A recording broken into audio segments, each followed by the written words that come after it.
Welcome to Nasdaq Trade Talks. I'm Jill Malandrino, Global Markets Reporter at Nasdaq. Joining me is Chris Dearborn for our daily look at the Nasdaq-100, or what we call the NDX, one of the most innovative and liquid index ecosystems in the world. Chris, it's great to see you as always. And I feel like we've said this a number of times this year. We are sitting here with the Nasdaq-100 ready to close at all-time highs. It really is quite incredible, the move that it has had, particularly over the summer. You know, you can't keep a good index down, right? It's kind of a cliche, but really has been one of the strongest points since the COVID lows of last year. And the index continues to drive higher and higher. It seems every 2 weeks, 3 weeks, we're talking about a new high, and today just happens to be the day for this week here. And here we are at the new highs, looking to close even higher than we are right now. All right. Well, we have about 40 minutes to go as we record this right now. Let's pull up your first chart here and take a look at some fresh levels to watch. All right, so we are trading at the all-time high. 15,620 is what we hit today. We're at 15,619, 15,620, bouncing back and forth.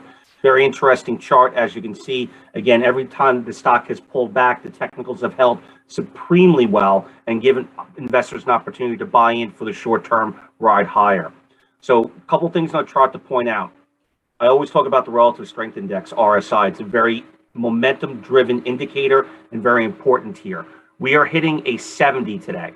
70 is an overbought condition, meaning that this index is coming into the top point where we think we're going to close. It usually takes anywhere from 3 to 5 days for an index to start to pull back.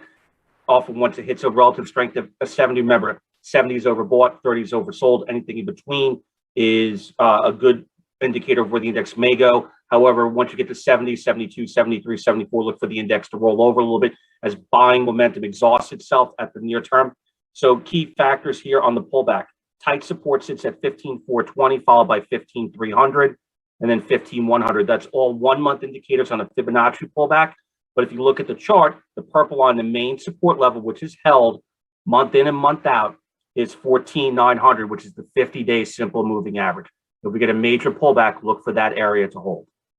And Chris, if we take a look at your final chart here, where we can see which constituents are adding to the performance of the Nasdaq-100, I would imagine there's a couple of our heavyweights that take up a big part of the index that are leading the way. It is, absolutely. You have new all-time highs in Apple and Facebook. Right there, you're adding almost 70 points to the index between the two. Amazon is having an outstanding day, as is Microsoft and Tesla. So it's all the big boys leading the way up there. We also have some good news on a number of other stocks, including PayPal, Alphabet, and Adobe, all adding to that. If you look at the overall numbers, 70 are positive today, 30 are negative, and the ones that are negative really aren't off that much. It's a little bit of a pullback from last week's gains.